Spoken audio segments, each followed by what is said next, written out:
नमस्कार दोस्तों, मैं अमित यादव आपके अपने चैनल कॉन्सेप्ट विद सिग्मा पर आपका हार्दिक स्वागत एवं अभिनंदन करता हूं।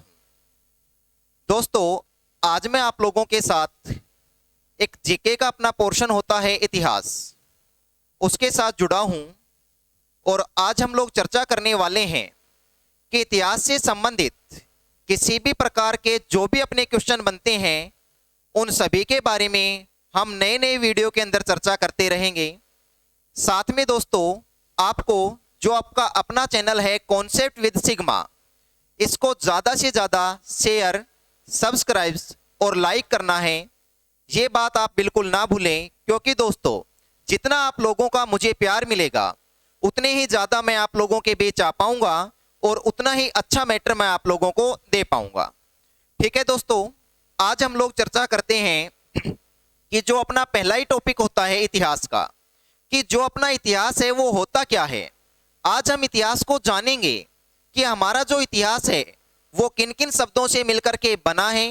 इसी के साथ में इतिहास का अर्थ क्या होता है, इतिहास को हम लोग कितने भागों में विभाजित करते हैं और जो हमारे क्वेश्चन पूछे जाते हैं वो कहाँ कहाँ से किस प्रकार से पूछे जाते हैं। दोस्तों, ये जो वीडियो है ये आप चाहे दिल्ली पुलिस का एग्जाम हो, चाहे चंडीगढ़ पुलिस का एग्जाम हो, या फिर एसएससी के द्वारा CGL level, CPO level, CHSL, किसी भी प्रकार का जो भी एग्जाम आपका एसएससी कंडक्ट करवाता है उन सभी के लिए बहुत ही बेहतरीन और फायदेमंद रहने वाला है।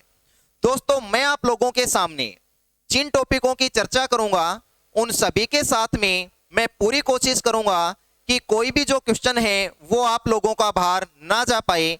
तो ठीक है दोस्तों, आज हम लोग चर्चा करते हैं अपने इतिहास से, बिल्कुल जीरो लेवल से स्टार्टिंग करेंगे। हम लोग पढ़ने वाले हैं इतिहास का परिचय, अर्थात हमें इतिहास को जानना है कि जो ये हमारा इतिहास है ये इतिहास आखिर होता क्या है और ये जो इतिहास है ये किन शब्दों से मिलकर के बना है। अगर दोस्तों हम लोग इस संपूर्ण इतिहास शब्द की जानकारी लेना चाहें तो ये हमारे लिए संभव नहीं है। इसलिए हमें क्या करना पड़ेगा, जो आपके सामने शब्द लिखा हुआ है इतिहास, इस शब्द के हमें टुकड़े करने पड़ेंगे और जो अपना ये इतिहास शब्द है वो दोस्तों कितने शब्दों से मिलकर के बना है, 3। इतिहास अपने 3 शब्दों से मिलकर के बना है। वो जो 3 शब्द हैं वो कौन कौन से हैं दोस्तों, इसके बारे में हम लोग चर्चा करते हैं। तो एक तो अपना शब्द आता है इति, प्लस है और प्लस में क्या हो जाएगा, आस। इति प्लस है प्लस आस, इन 3 शब्दों से मिलकर के दोस्तों कौन सा शब्द बना है, आपका इतिहास शब्द। अगर हम लोग चर्चा करते हैं कि जो ये इति है और आस है, इनका अर्थ क्या होता है दोस्तों, तो इति का जो अर्थ है वो होता है दोस्तों इस प्रकार। जो है, इस है का अर्थ क्या होता है दोस्तों, अर्थ होता है अवश्य ही, और आस इसका अर्थ होता है दोस्तों घटित होना। दोस्तों, मैं आप लोगों को इतिहास पढ़ाऊंगा, इसके अंदर किसी भी प्रकार की बातें आपको रटनी नहीं है, बिल्कुल अच्छे से समझते हुए चलेंगे। जिस प्रकार से आप लोग मैथ के क्वेश्चन, रीजनिंग के क्वेश्चन निकालते हो उसी प्रकार से हम इतिहास को समझते हुए चलेंगे। दोस्तों, मेरे पढ़ाने का उद्देश्य यही रहने वाला है कि जिन विद्यार्थियों को इतिहास से डर लगता है, जो कि इतिहास से दूर भागने की कोशिश करते हैं कि सर इसके अंदर तो तिथियां बहुत ज्यादा आती है, शासकों के नाम आते हैं, हमें मालूम ही नहीं पड़ता है कि किस शासक ने किस घटना को अंजाम दिया है या फिर कौन सी तिथि को कौन सी घटना घटित हुई है। दोस्तों, इसके लिए मैं आप लोगों का पूरा क्लियर कराने वाला हूं कि आप लोगों को बिल्कुल भी इतिहास से डर ना लगे, बल्कि आप लोग इतिहास को अच्छे से समझें, इतिहास को जानें। तो दोस्तों, आपके सामने हुआ क्या, इतिहास का हमने विभाजन किया। इतिहास शब्द का कितने शब्दों से मिलकर के बना है, 3। इति प्लस है प्लस आस। इति का मतलब होता है दोस्तों इस प्रकार, है का मतलब होता है अवश्य ही, और आस का मतलब क्या होता है, घटित होना। इस प्रकार अवश्य ही घटित घटनाओं का क्रमबद्ध अध्ययन, जिसके हमारे पास दोस्तों क्या मौजूद होने चाहिए, साक्ष्य। क्योंकि साक्ष्यों के बिना दोस्तों इतिहास नगण्य है, इतिहास कुछ भी नहीं है अगर साक्ष्य नहीं है तो दोबारा सुनना आप लोग परिभाषा।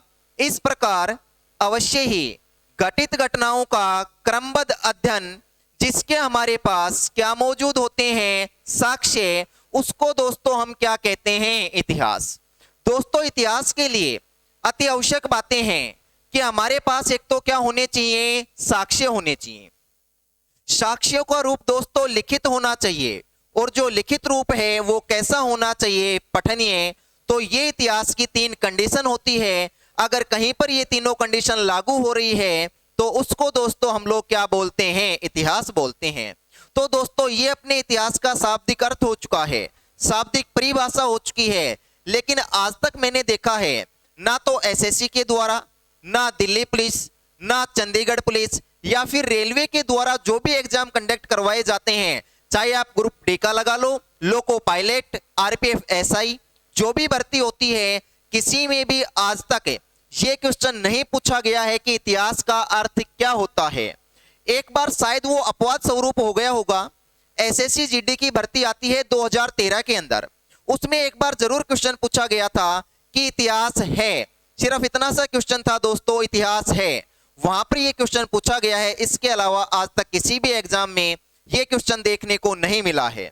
इसी के साथ में दोस्तों हम इस क्रम को आगे बढ़ाते हुए चलते हैं, और आगे आता है कि जो ये अपना इतिहास है, ये तो इतिहास का परिभाषा, इतिहास का अर्थ और इतिहास का शाब्दिक अर्थ हो चुका है। आगे हम लोग चर्चा करते हैं कि जो हमारा इतिहास है, इसको एक हमारे विद्वान हुए हैं जिनके द्वारा इतिहास को बोला गया है जीवन जीने की कला, कि जो इतिहास है वो कुछ भी नहीं है, इतिहास तो हमें सिर्फ जीवन जीने के बारे में बताता है। जो हमारा इतिहास है वो क्या है, जीवन जीने की कला। अब हम लोग चर्चा करते हैं दोस्तों कि इतिहास को जीवन जीने की कला कहने वाले कौन हैं। तो इतिहास को जीवन जीने की कला कहा गया था हमारे प्रथम राष्ट्रपति। और दोस्तों जो हमारे प्रथम उपराष्ट्रपति है उनका नाम आप सभी लोग जानते हो। प्रथम उपराष्ट्रपति कौन है, हमारे डॉक्टर सर्वपल्ली राधाकृष्णन। जो डॉक्टर सर्वपल्ली राधाकृष्णन हैं, जो कि हमारे दोस्तों प्रथम उपराष्ट्रपति कहलाए हैं, उनके द्वारा इतिहास को क्या बोला गया है, जीवन जीने की कला। दोस्तों बोलने को कोई कुछ भी बोल सकता है, मैं भी कह सकता हूं कि इतिहास कला है, इतिहास एक विज्ञान है, इतिहास एक अर्थशास्त्र है, इतिहास एक राजनीतिक विज्ञान है, इतिहास एक मनोविज्ञान है। दोस्तों बोलने को कोई कुछ भी बोल सकता है, लेकिन बोलने से पहले हमें उसको परिभाषित करना आना चाहिए कि जो हमने इतिहास को बोला कि इतिहास कुछ भी नहीं है, इतिहास तो जीवन जीने की कला है, वो किस आधार पर बोला गया, अर्थात जो ये अपना इतिहास है इसको जीवन जीने की कला क्यों कहा गया। उससे पहले दोस्तों मैं विविध के 2 क्वेश्चन आपके सामने लेकर आता हूं। एक तो क्वेश्चन हो चुका है कि हमारे प्रथम उपराष्ट्रपति कौन है, डॉक्टर सर्वपल्ली राधाकृष्णन जी। इसी के साथ में दोस्तों इनके जन्म दिवस पर एक दिवस मनाते हैं, वो कौन सा दिवस है, शिक्षक दिवस। अगर हम लोग बात करते हैं शिक्षक दिवस की, तो दोस्तों शिक्षक दिवस कब मनाया जाता है, 5 सितंबर। 5 सितंबर को दोस्तों हम लोग डॉक्टर सर्वपल्ली राधाकृष्णन जी की याद में कौन सा दिवस मनाते हैं, शिक्षक दिवस, जो कि हमारा राष्ट्रीय शिक्षक दिवस कहलाता है। लेकिन अगर दोस्तों एग्जामिनर आपसे क्वेश्चन पूछता है कि जो अंतरराष्ट्रीय शिक्षक दिवस है वो कब मनाया जाता है, तो दोस्तों अंतरराष्ट्रीय जो शिक्षक दिवस है वो मनाया जाता है 5 अक्टूबर। राष्ट्रीय शिक्षक दिवस तो हम मनाते हैं 5 सितंबर को, अंतरराष्ट्रीय शिक्षक दिवस हम कब मनाते हैं, 5 अक्टूबर। दोस्तों 5 सितंबर से अगला ही महीना आपको ध्यान में रखना है अक्टूबर का, और उसी 5 अक्टूबर को हम लोग क्या मनाते हैं, अंतरराष्ट्रीय शिक्षक दिवस। ये तो दोस्तों विविध के क्वेश्चन हो गए, लेकिन हम लोग क्या चर्चा कर रहे थे कि जो हमारा इतिहास है इसको जीवन जीने की कला कहा गया, और जीवन जीने की कला कहते कौन है, हमारे प्रथम उपराष्ट्रपति, जिनका नाम है डॉक्टर सर्वपल्ली राधाकृष्णन। अब हम लोग चर्चा करते हैं कि डॉक्टर सर्वपल्ली राधाकृष्णन जी के द्वारा किस प्रकार से परिभाषित किया गया कि जो हमारा इतिहास है वो जीवन जीने की कला है। तो दोस्तों यहाँ पर सर्वपल्ली राधाकृष्णन जी के द्वारा 3 आधार लिए जाते हैं। वो 3 आधार कौन कौन से हैं उसकी हम लोग चर्चा करते हैं। देखो, मैंने आपको बताया सर्वपल्ली राधाकृष्णन जी ने इतिहास को जीवन जीने की क्या कहा है, कला कहा। दोस्तों अब ये किस प्रकार से इसको परिभाषित करते हैं, तो अपने 3 आधार होते हैं। एक तो अपना क्या होता है दोस्तों, अतीत। सभी जानते हो अतीत के बारे में, जो भी बीत चुका है वो अपना क्या होता है दोस्तों, अतीत, जिसको हम लोग क्या कहते हैं, पास्ट। अतीत से अभी हम लोग कहां पर हैं दोस्तों, वर्तमान। हम वर्तमान में हैं, जिसको लोग इंग्लिश में क्या कहते हैं दोस्तों, प्रेजेंट। अभी हम वर्तमान में हैं और वर्तमान से हम लोग किसकी तरफ बढ़ रहे हैं, भविष्य, जिसको हम लोग दोस्तों क्या कहते हैं, फ्यूचर कहते हैं। तो दोस्तों इसको किस प्रकार से परिभाषित किया गया है इसके बारे में सुनना आप लोग। जो डॉक्टर सर्वपल्ली राधाकृष्णन जी हैं वो क्या कहते हैं, हमारा इतिहास कुछ भी नहीं है, ये तो अतीत, वर्तमान और भविष्य तीनों के मध्य दोस्तों सेतु की तरह कार्य करता है। किसकी तरह कार्य करता है, सेतु की तरह। सेतु का मतलब जानते हो दोस्तों, आप सभी को पता होगा, सेतु का अर्थ होता है पुल। पुल का कार्य क्या होता है, एक छोर को दूसरे छोर से मिलाना। ये कार्य होता है दोस्तों किसका, पुल का। उसी प्रकार से हमारा जो इतिहास है वो अतीत को किससे जोड़ रहा है, वर्तमान से, और वर्तमान से हमें किसकी तरफ लेकर के जा रहा है, भविष्य। इस कारण से इतिहास को क्या बोला गया है, जीवन जीने की कला। इसी के साथ में अतीत में हमारे साथ क्या होता है, तो अतीत में हमारे साथ कोई ना कोई घटना घटित होती है। वर्तमान में उस घटना पर हम लोग क्या करते हैं, कार्य, और भविष्य में दोस्तों हमें क्या देखने को मिलता है, परिणाम। इस कारण से दोस्तों इतिहास को बोला जाता है जीवन जीने की कला। अतीत में कोई ना कोई घटना घटी होगी, उस घटना पर वर्तमान में आप कार्य कर रहे हो, और जैसा आप कार्य करोगे वैसा ही भविष्य में क्या देखने को मिलेगा दोस्तों, परिणाम। तो इस प्रकार से अपना हो जाता है इतिहास जीवन जीने की कला। चलो एक उदाहरण से स्पष्ट कर देता हूं दोस्तों। मैंने आपको कहा था कि इतिहास में आपको समझा के पढ़ाऊंगा, ना कि रटा के। और उदाहरण जो कि आप लोग मैथ के अंदर पढ़ते हो, उसी प्रकार से आप लोगों को इतिहास में भी उदाहरण के साथ मैं आपको पढ़ाऊंगा। तो एक उदाहरण लेते हैं। अगर मैं आप लोगों से ये पूछूं कि आप आज मेरे साथ क्यों जुड़े, तो आप लोग बोलोगे कि सर हम तैयारी करने के लिए जुड़े, क्योंकि हमें किसकी आवश्यकता है, नौकरी की आवश्यकता है। अब दोस्तों किसने बताया आपको कि आपको नौकरी चाहिए, इसका मतलब कल आपके साथ कोई ना कोई क्या घटित हुई है, घटना। घटना क्या घटित हुई होगी, या तो आपके आसपास का कोई दोस्त या रिश्तेदार, या फिर कोई ना कोई पड़ोसी क्या लग चुका होगा, नौकरी। और घर वाले आपको बोलते हैं कि बेटा बेटी आप भी देखो ये नौकरी लग चुका है, आप कब लगोगे। इसका मतलब कल आपके साथ कोई ना कोई घटना घटी। वो घटना क्या घटी कि आपको क्या लगना है, नौकरी लगना है। इस कारण से दोस्तों वर्तमान में आज आप लोग मेरे साथ जुड़े, और वर्तमान में उस घटना पर, नौकरी वाली घटना पर हम लोग क्या कर रहे हैं, कार्य कर रहे हैं। और जैसा मैं और आप लोग मिलकर के कार्य करेंगे वैसा ही हमें दोस्तों क्या देखने को मिलेगा, परिणाम। इस कारण से इतिहास को बोला जाता है जीवन जीने की कला। चलो एक उदाहरण और लेते हैं। हमें यह कहां से मालूम पड़ता है दोस्तों कि यह कार्य हमारे लिए सही है और यह कार्य हमारे लिए गलत है। दोस्तों हमें यह हमारे परिजन बताते हैं, हमारे पूर्वज बताते हैं। वो किस आधार पर बताते हैं, क्योंकि अतीत में उनके साथ इस प्रकार की कोई ना कोई घटना घटित हो चुकी है। उसी के अनुरूप वर्तमान में हमें क्या करने के लिए कहते हैं, कार्य। और जैसा हम कार्य करते हैं भविष्य में हमें वैसा ही क्या मिलता है, परिणाम। इस कारण से दोस्तों इतिहास को बोला गया है जीवन जीने की कला। दोस्तों हम लोग आगे बढ़ते हैं। अभी तक हमने सिर्फ दो बातों पर चर्चा की है।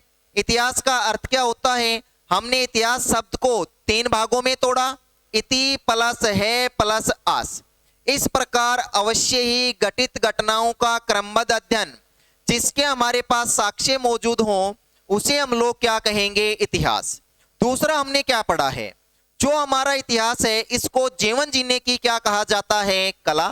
जिसको किसने कहा है, हमारे प्रथम उपराष्ट्रपति जो कि कौन है, डॉक्टर सर्वपल्ली राधाकृष्णन। इनके जन्म दिवस पर दोस्तों कौन सा दिवस मनाया जाता है, शिक्षक दिवस। शिक्षक दिवस हम लोग कब मनाते हैं, 5 सितंबर को। अगर अंतरराष्ट्रीय शिक्षक दिवस पूछा जाएगा तो वो कब मनाते हैं, 5 अक्टूबर। इन दो बातों के ऊपर हम लोगों ने चर्चा की है। और जहां तक मुझे लग रहा है आज तक ना तो क्वेश्चन पूछा गया है और ना ही भविष्य में यहां से क्वेश्चन पूछा जाएगा। विविध के जो 3 क्वेश्चन मैंने बताए वो काफी बार रिपीट हो चुके हैं। दोस्तों हम लोग आगे बढ़ते हैं। अब यहां से अपना प्रारंभ हो जाता है क्वेश्चनों की श्रृंखला कि जो हमारा इतिहास है वहां से पहला क्वेश्चन कहां से बनता है, किस प्रकार का बनता है। तो दोस्तों सबसे पहले अब हम लोग चर्चा करने वाले हैं कि जो हमारा इतिहास है इस इतिहास का जनक कौन है। तो अब हम लोग चर्चा करेंगे इतिहास के जनक। अगर हम लोग बात करें इतिहास के जनक की तो इतिहास के जनक पर दोस्तों आपके किस प्रकार के क्वेश्चन पूछे जाते हैं, इनके ऊपर हम लोग चर्चा करते हैं। तो पहला क्वेश्चन तो दोस्तों आपसे पूछा जाएगा कि जो अपना इतिहास है जो कि संपूर्ण विश्व का इतिहास है, इस विश्व इतिहास के जनक कौन। पहला क्वेश्चन तो हमें यह पढ़ना है कि विश्व इतिहास के जनक कौन कहलाए हैं। इसी के साथ में दोस्तों हम लोग भारत के निवासी हैं तो हमें मालूम होना चाहिए कि जो अपना भारतीय इतिहास है इस भारतीय इतिहास के जनक कौन है। एक तो हम लोग चर्चा करेंगे विश्व इतिहास के जनक, दूसरा हम लोग चर्चा करेंगे भारतीय इतिहास के जनक। अगर हम लोग बात करते हैं विश्व इतिहास के जनक की तो जो अपने विश्व का इतिहास है इसके जो जनक है वो कौन कहलाए। तो दोस्तों यहां पर नाम आता है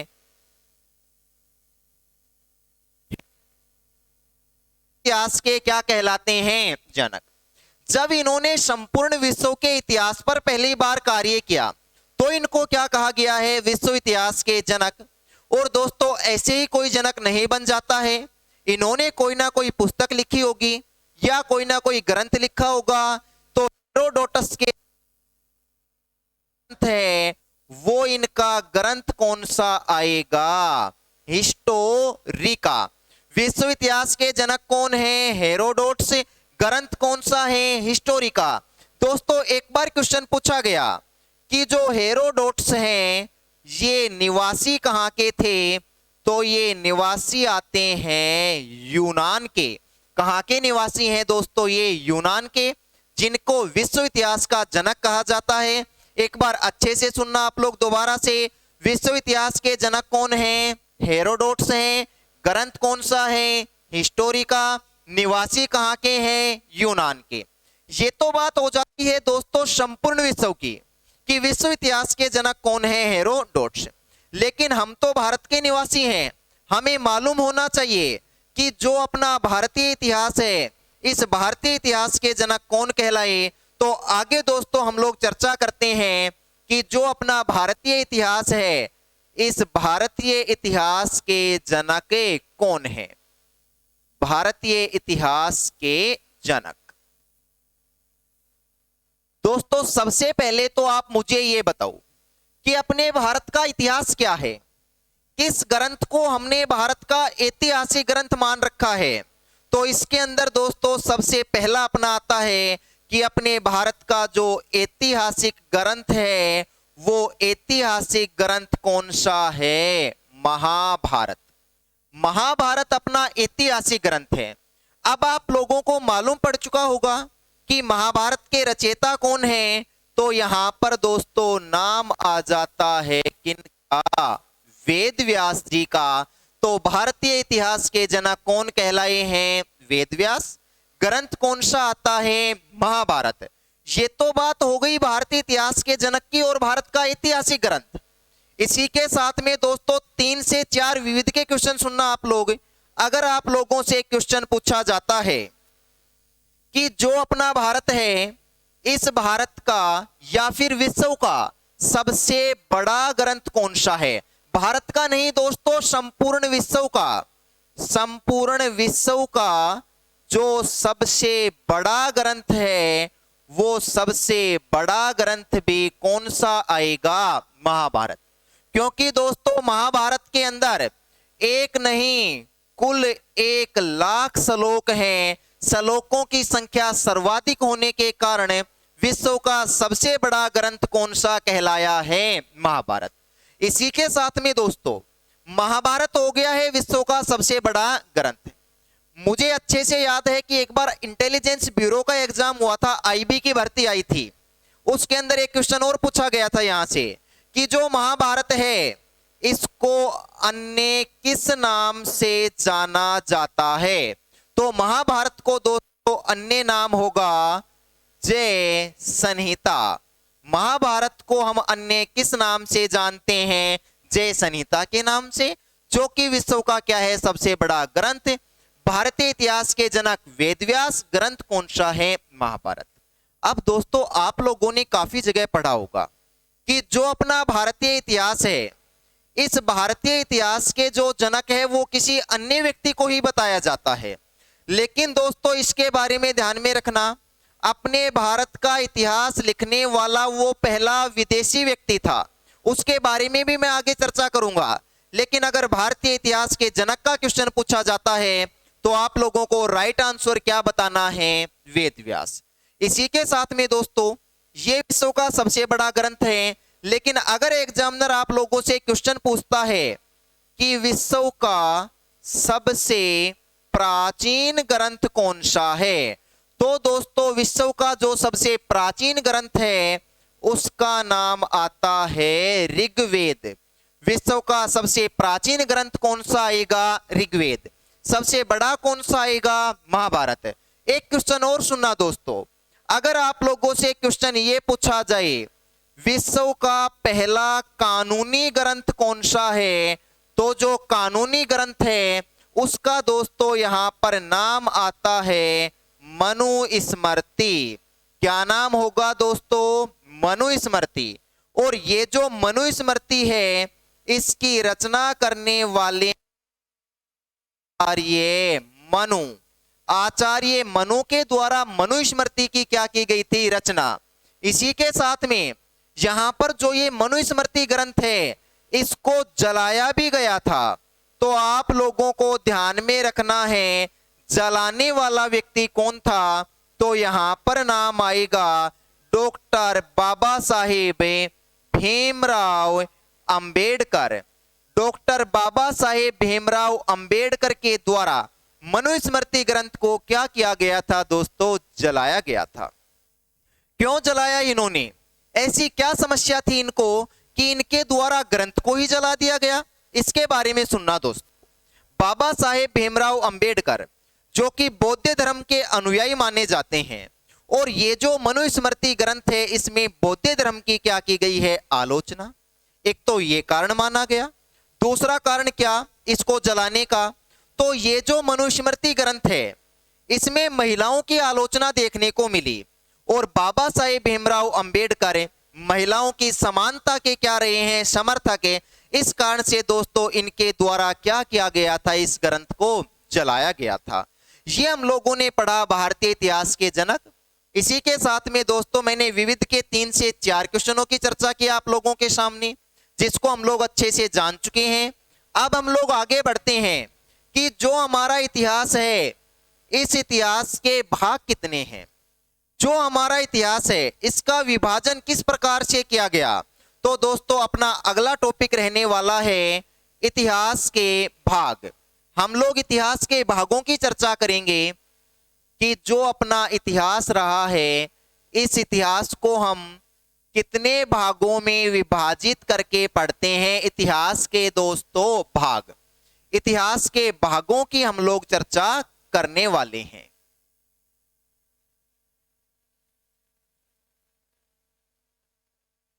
इतिहास के भाग हम लोग पढ़ने वाले हैं दोस्तों। इससे पहले मैं आपको बता दूं, आप लोगों को जो आपका अपना चैनल है कॉन्सेप्ट विद सगमा, इसको ज्यादा से ज्यादा शेयर करना है, सब्सक्राइब करना है और लाइक करना है। दोस्तों जितना आप लोगों का मुझे प्यार मिलेगा उससे से ज्यादा वीडियो मैं आप लोगों के सामने लेकर आता रहूंगा, जिससे कि हमें किसी भी प्रकार की समस्या का सामना नहीं करना होगा। इतिहास से संबंधित जो भी क्वेश्चन है मैं आप लोगों के सारे क्लास के अंदर ही क्लियर करवाता हुआ चलूंगा। इधर ध्यान दो दोस्तों, इतिहास के भाग। अगर हम लोग बात करते हैं इतिहास के भागों की, तो इतिहास को दोस्तों 3 भागों में विभाजित किया गया है। वो इतिहास के 3 भाग कौन कौन से आते हैं इसकी हम लोग चर्चा करते हैं। उससे पहले दोस्तों आप लोगों को मालूम होना चाहिए कि हम इतिहास कहते किसको हैं। तो पीछे भी मैंने आपको बताया था, दोबारा से सुनना।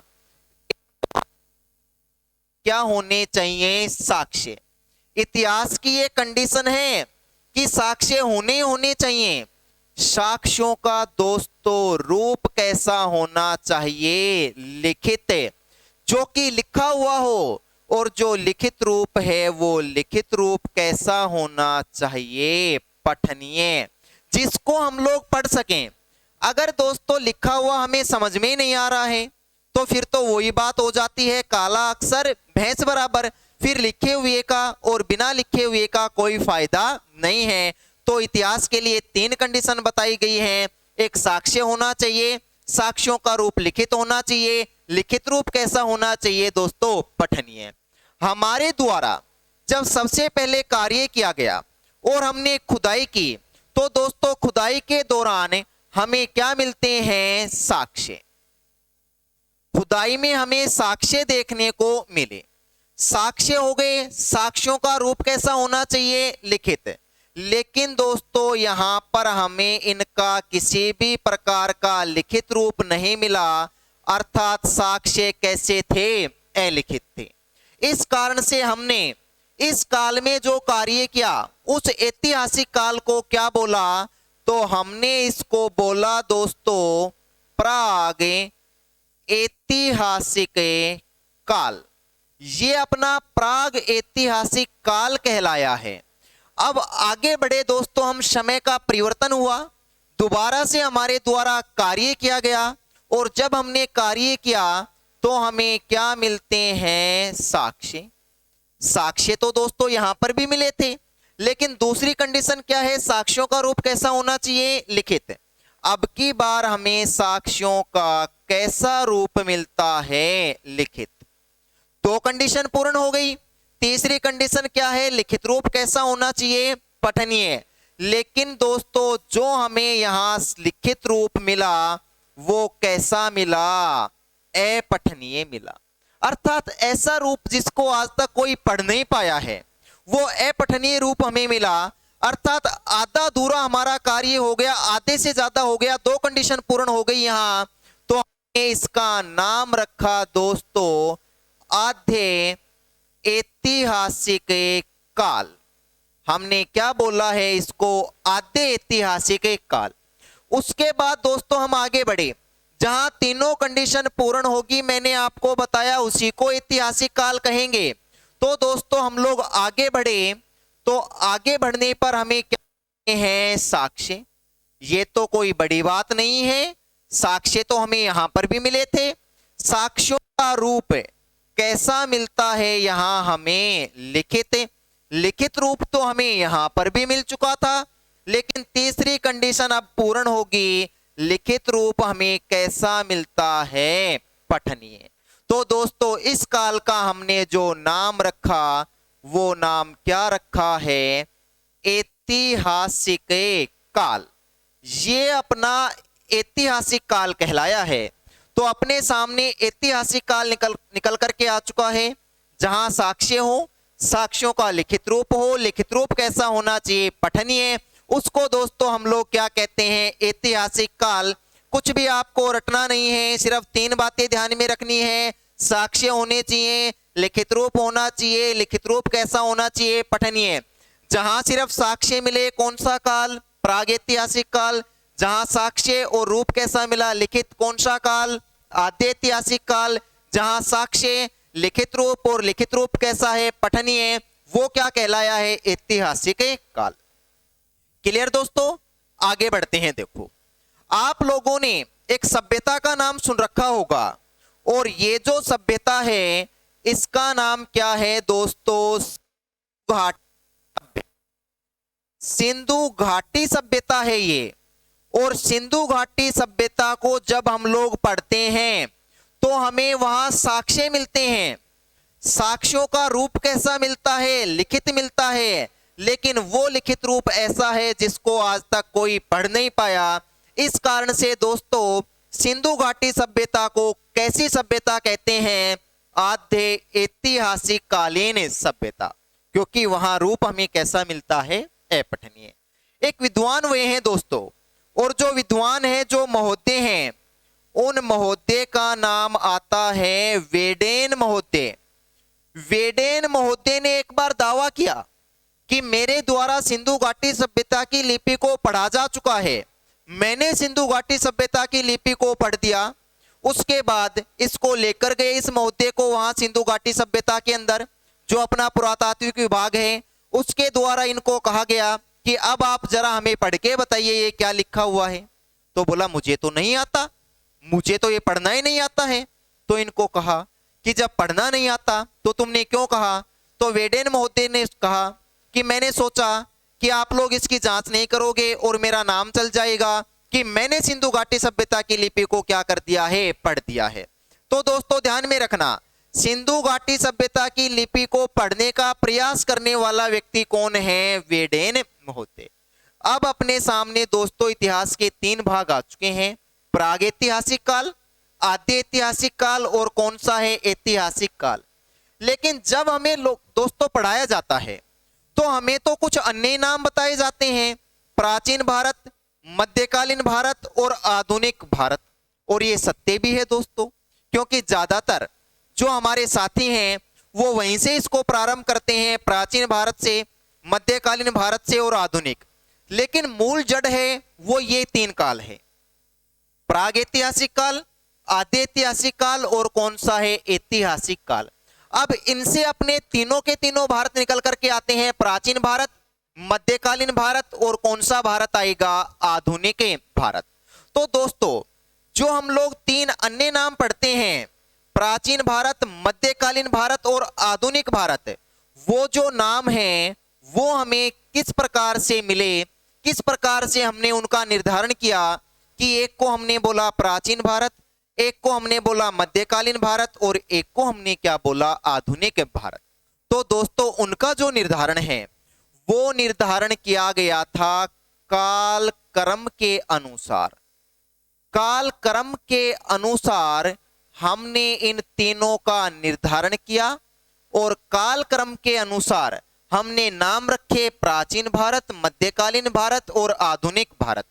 कालक्रम का मतलब समझ गए दोस्तों आप? टाइम पीरियड के अनुसार, समय के अनुसार हमने क्या किया है? विभाजन किया। तो अपने सामने नाम निकल करके आते हैं, जिसमें एक नाम तो अपना कौन सा भारत होगा? प्राचीन भारत, जिसको दोस्तों हम लोग एंसेंट इंडिया बोलते हैं। इसी के साथ में दूसरा अपना आएगा मध्यकालीन भारत, जिसको दोस्तों हम लोग मिडिवल इंडिया बोलते हैं। और तीसरा अपने सामने आएगा कौन सा भारत? आधुनिक भारत, जिसको दोस्तों हम लोग मॉडर्न इंडिया कहते हैं। तो यहां पर अपने 3 नाम आते हैं, प्राचीन भारत, मध्यकालीन भारत और कौन सा है? आधुनिक भारत। जब हमने दोस्तों इनको समय के अनुसार बांटा है, समय के अनुसार हमने इनका निर्धारण किया है, तो कोई ना कोई इनका समय भी रहा होगा। दोस्तों जो प्राचीन भारत है ये अपना बताया गया है 2500 ईसा पूर्व से, बीसी का मतलब दोस्तों ईसा पूर्व, 2500 ईसा पूर्व से 700 एडी अर्थात ईस्वी सन, इसके मध्य रहने वाला जो भी भारत है वो अपना क्या कहलाया, प्राचीन। उसके बाद कौन सा भारत, मध्यकालीन। मध्यकालीन भारत का समय रहेगा 700 एडी से 1750 एडी, अर्थात 700 ईस्वी सन से 1750 ईस्वी सन। आधुनिक भारत का समय रहेगा 1750 एडी से 1947 एडी, और 1947 से दोस्तों प्रेजेंट, क्योंकि वर्तमान में भी अपना कौन सा भारत है, आधुनिक भारत। जब आप लोगों से पूछा जाता है कि आप कौन से इंडिया के हो, तो आप बताते हो हम तो मॉडर्न लोग हैं, मॉडर्न इंडिया के हैं। तो वर्तमान में कौन सा भारत है, अपना आधुनिक भारत है, जिसकी शुरुआत 1785 से और 1947 और 1947 से दोस्तों प्रेजेंट। तो ये इस प्रकार से समय के अनुसार, कालक्रम के अनुसार हमने इनका क्या किया, निर्धारण। एक जानकारी हमें और मिलती है दोस्तों कि हमने जो ये निर्धारण किया ये धर्मों के अनुसार भी किया। जैसे कि जो अपना भारतीय हिंदू धर्म रहा, इसी के साथ में एक अपना जैन धर्म आता है, बौद्ध धर्म आता है। ये तीनों के तीनों धर्मों की चर्चा हम लोग कौन से भारत में करते हैं, प्राचीन भारत के अंदर करते हैं, क्योंकि यहीं पर हमें जैन धर्म को पढ़ना है, यहीं पर हमें किसको पढ़ना है, बौद्ध धर्म को। तो धर्मों के अनुसार भी निर्धारण बताया जाता है।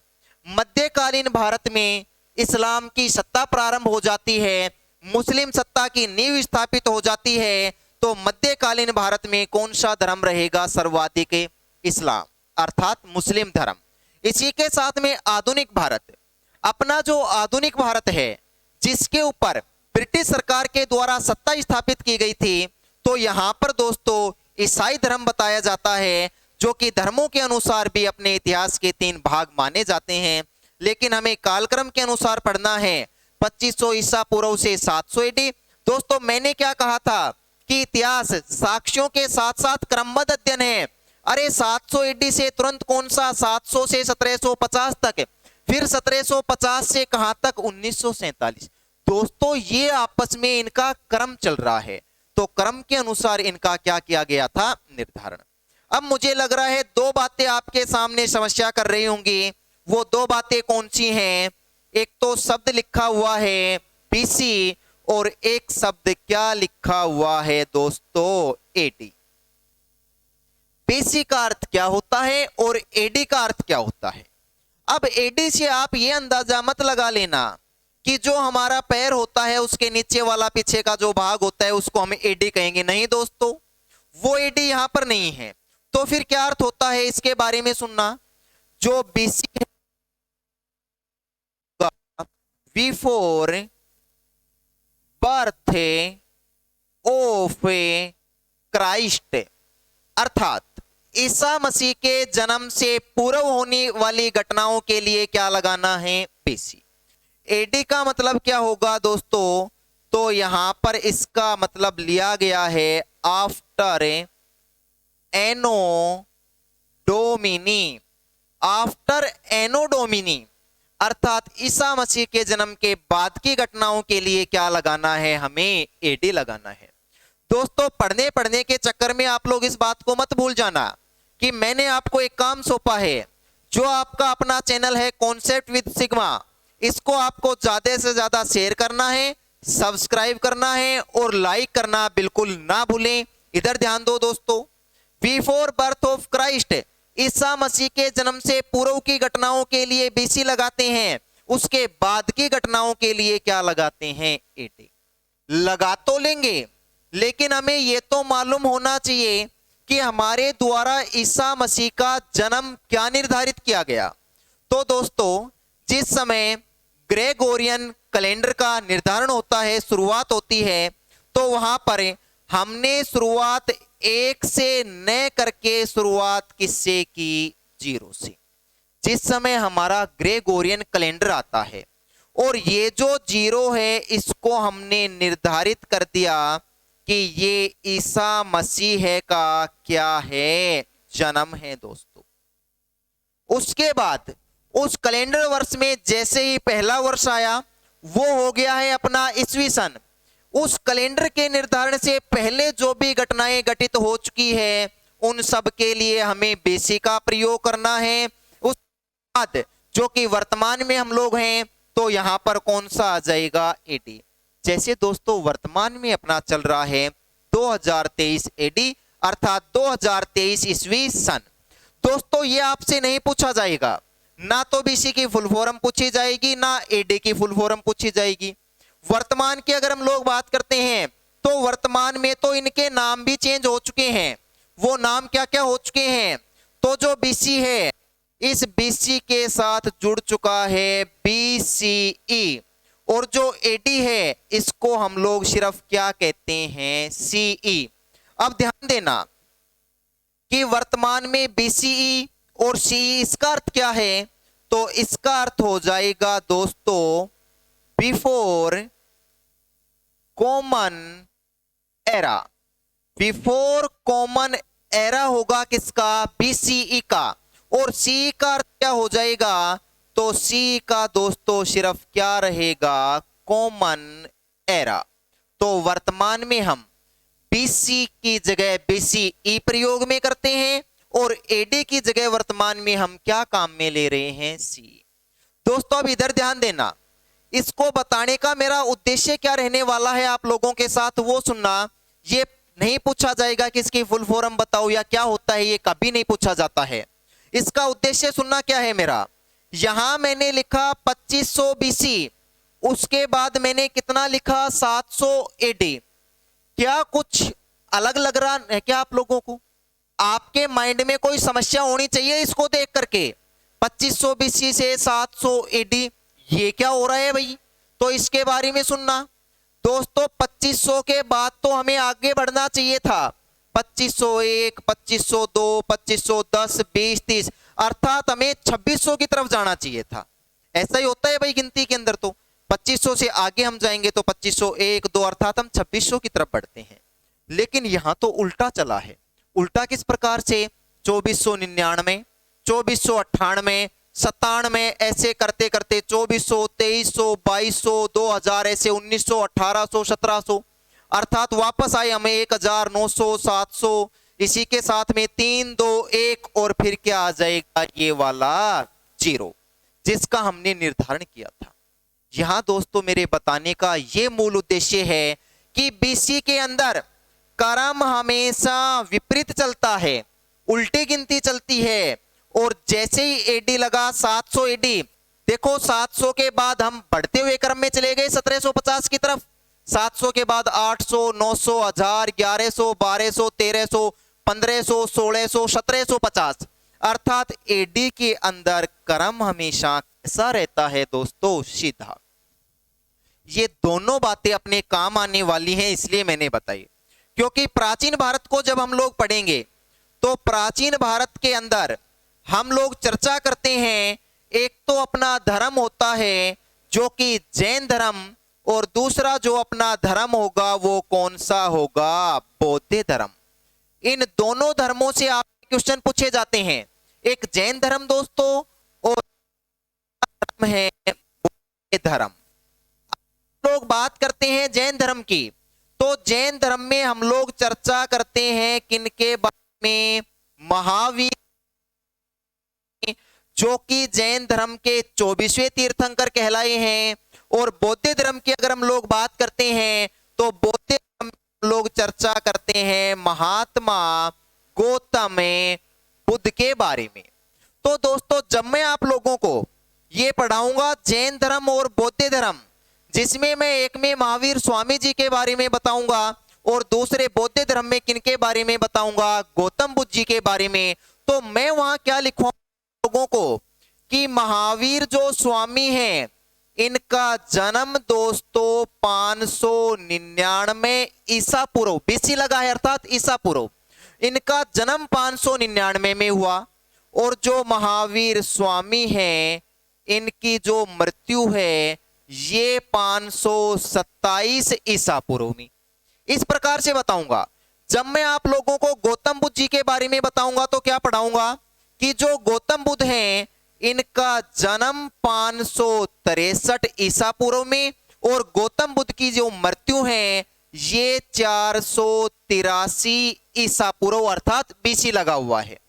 तो दोस्तों वहां पर आप लोग क्या सोचोगे कि ये काहे का मास्टर, इसको तो पढ़ाना ही नहीं आ रहा। कि यहां पर देखो, अरे 599 पहले आता है या 527? आप लोग कहोगे सर पहले 527 आता है जहां जन्म होना चाहिए, लेकिन मैंने वहां क्या लिखवाई है, मृत्यु। अर्थात पहले मैं मृत्यु करवा रहा हूं 527 में, जन्म कब करवा रहा हूं, 599 में। ऐसा ही गौतम बुद्ध जी के बारे में पढ़ाऊंगा, मृत्यु करवाऊंगा 483 में और जन्म कब करवाऊंगा, 563 में। तो आप लोगों के माइंड में ये बात जाएगी कि ये उल्टा पढ़ाया जा रहा है हमें, लेकिन दोस्तों ऐसा नहीं है। मैंने अभी आपको क्या बताया, बीसी के अंदर कर्म हमेशा कैसा चलता है, विपरीत, और एडी के अंदर कर्म हमेशा कैसा चलता है, सीधा। तो जो जैन धर्म है और दूसरा अपना बौद्ध धर्म है, इनके अंदर बीसी में घटित हुई घटनाएं हैं, इस कारण से विपरीत कर्म चलेगा। तो ये बिल्कुल सही है, जन्म 599 में, मृत्यु 527 में। इसी के साथ में गौतम बुद्ध जी का जन्म 563 में और मृत्यु 483 में। साथ में दोस्तों कई जगह आप लोग काफी गाइडों का प्रयोग करते होंगे, गाइडों में पढ़ते होंगे, तो वहां पर महावीर स्वामी का जन्म बताया गया है 540 ईसा पूर्व। लेकिन दोस्तों वो गलत है। अगर हम लोग बात करते हैं एनसीईआरटी की, तो एनसीईआरटी के अनुसार इनके जन्म का जो निर्धारण है वो कब किया गया है, 599 में, जो कि हमें एनसीईआरटी के अनुसार चलना है। मैं पूरा का पूरा आप लोगों को एनसीईआरटी के अनुसार पढ़ाने वाला हूं, क्योंकि एग्जामिनर जो राइट मानता है वो किसको मानता है, एनसीईआरटी को। तो आगे हम लोग चर्चा करते हैं। ये हम लोग पढ़ चुके हैं कि जो अपना ऐतिहासिक काल है वो कितने भागों में, इतिहास को हमने कितने भागों में विभाजित किया। अब दोस्तों आप लोगों के सामने 3 भारत आ चुके हैं। एक तो मैंने आप लोगों को बताया था प्राचीन भारत, दूसरा मैंने आपको बताया था मध्यकालीन भारत, और तीसरा मैंने क्या बताया था, आधुनिक भारत। ये 3 भारत हमें पढ़ने हैं, वहीं से हमारे क्वेश्चन पूछे जाते हैं। तो दोस्तों सबसे पहले जो मैं आप लोगों के साथ चर्चा करूंगा वो अपना आधुनिक भारत रहेगा। उसका दोस्तों एक कारण है, मूल कारण है, वो क्या है सुनना। वर्तमान में अपना आधुनिक भारत चल रहा है, और जहां तक मैंने देखा है वर्तमान एग्जाम पैटर्न को, तो वर्तमान एग्जाम पैटर्न के अनुसार अगर इतिहास से 6 क्वेश्चन पूछे जा रहे हैं आप लोगों से किसी भी एग्जाम में, संपूर्ण इतिहास के अगर 6 क्वेश्चन आ रहे हैं, तो उसमें से 3 से 4 क्वेश्चन आप लोगों को किसमें से देखने को मिल रहे हैं, आधुनिक भारत में से। और वर्तमान में भी दोस्तों अपना आधुनिक भारत चल रहा है। आप लोग जुड़े हुए हो आधुनिक भारत से, तो पहले मैं आप लोगों को कौन सा भारत पढ़ाऊंगा, आधुनिक भारत। तो दोस्तों आगे हम लोग चर्चा करते हैं अपने आधुनिक भारत की, कि जो अपना आधुनिक भारत है उसमें क्या क्या टॉपिक रहने वाले हैं। इसके लिए दोस्तों आपको नेक्स्ट वीडियो का इंतजार करना होगा, जिसके अंदर हम लोग आधुनिक भारत के टॉपिकों की चर्चा करेंगे, किस प्रकार से अपने क्वेश्चन पूछे जाते हैं। ठीक है दोस्तों, धन्यवाद। मिलते हैं नेक्स्ट वीडियो के अंदर। मैंने आपको बोला था कि आपका अपना चैनल है कॉन्सेप्ट विद सिग्मा, इसको ज्यादा से ज्यादा शेयर, सब्सक्राइब और लाइक करना है। ठीक है दोस्तों, बने रहिए आप मेरे साथ।